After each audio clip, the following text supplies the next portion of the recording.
Assalamualaikum warahmatullahi wabarakatuh. Nama saya Yusra Mujabullah, bernama matrik C22A0162.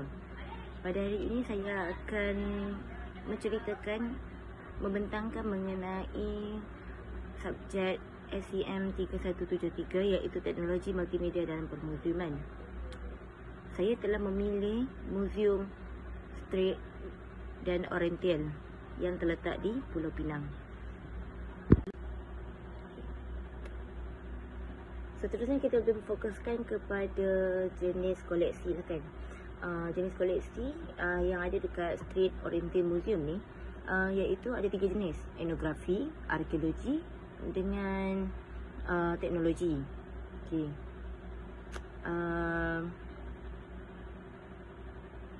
Jadi untuk arkeologi ni lebih fokuskan kepada seramik dan juga tembikar yang lebih banyak lah. Sebab itu pada lantai pertama itu lebih fokuskan seramik, bertumpukan seramik yang dijumpai daripada dinasti Qing dan Ming. Justru seramik ini telah mempunyai nilai harga yang tinggi dan telah dipamerkan dalam galeri tersebut. Seterusnya etnografi, iaitu kebudayaan Cina daripada dinasti Qing dan Ming. Lebih kepada cara pemakaian, baju-baju perkahwinan. Lepas tu kebudayaan iaitu daripada segi pemakanan, dia punya cara makan, guna sepit, guna mangkuk, jenis-jenis mangkuk, tembikar. Yang ketiga ialah teknologi, iaitu kamera. Kamera ni ialah peredaran zaman lah, daripada zaman terawal kamera yang dijumpai, yang telah digunakan pada zaman di Pulau Pinang sehinggalah kamera yang terkini. Seterusnya ialah pelan galeri, pelan bangunan bertingkat yang telah dipamerkan dengan pelbagai jenis koleksi. Okay, untuk Muzium Strait Oriental ini dia mempunyai 2 tingkat bangunan. Okay.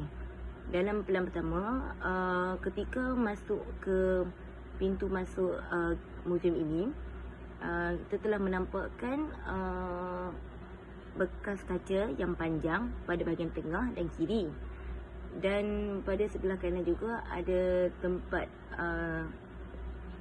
bekas kaca, tetapi disambungkan dengan kaunter resepsi. Sepanjang daripada perjalanan masuk lantai pertama itu, tingkat pertama aras bawah sehingga ke penghujung, semuanya lebih fokuskan kepada seramik daripada dinasti Qing dan Ming. Selepas tu teknologi yang diorang gunakan juga untuk seramik tu, dia telah meletakkan QR daripada setiap serpihan, setiap dalaman bekas kaca tu dia telah letakkan QR, dan kita pengunjung hanya boleh scan dan masuk untuk dengar dia orang punya audio daripada phone kita sendiri. Okay. Selain itu, dia orang juga telah meletakkan speaker untuk di sebelahan dengan tempat tembikar, untuk ada setengah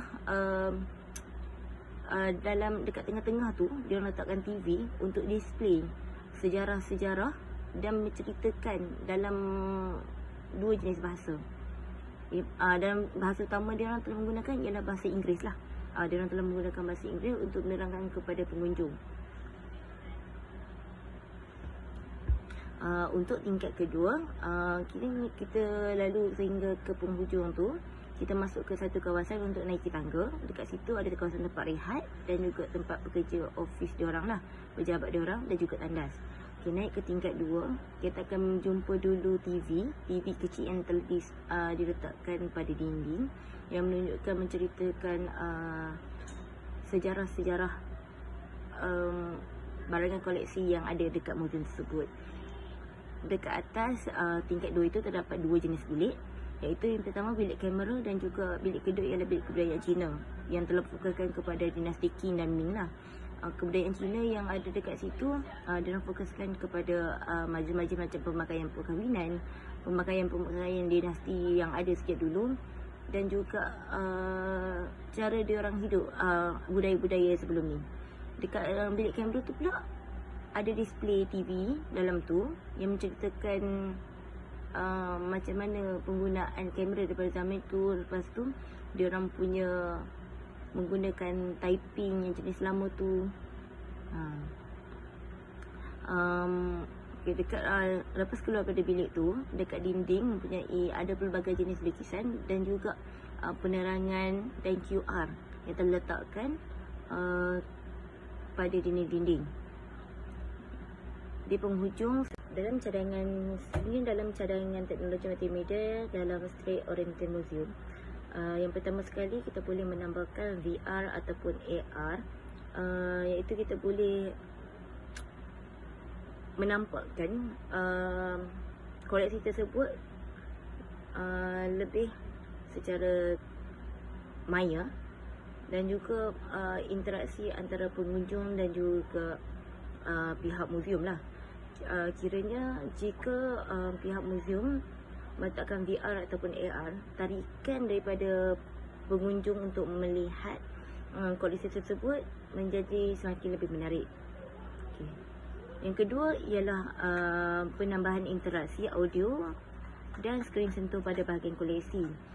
Jika penambahan skrin sentuh dan juga audio itu ditambah, terutamanya pada koleksi-koleksi seperti lukisan dan juga tembikar, pengunjung boleh mendapatkan info lebih menarik dengan untuk mendengarnya secara lebih terperinci. Yang ketiga, menambah teknologi projek imersif pada koleksi seramik yang mempunyai nilai harga yang mahal supaya koleksi tersebut terjamin. Jika teknologi projek imersif ini digunakan, sekurang-kurangnya harga barangan terutamanya lebih kepada seramik lebih terjamin disebabkan oleh nilai-nilai harga yang lebih tinggi, dan juga dapat melindungi koleksi tersebut secara lebih mendalam. Yang terakhir cadangan ialah menggunakan pemetaan 3D digital koleksi pada peta-peta yang ada di muzium ataupun koleksi-koleksi yang ada di muzium. Dengan pemetaan 3D ni,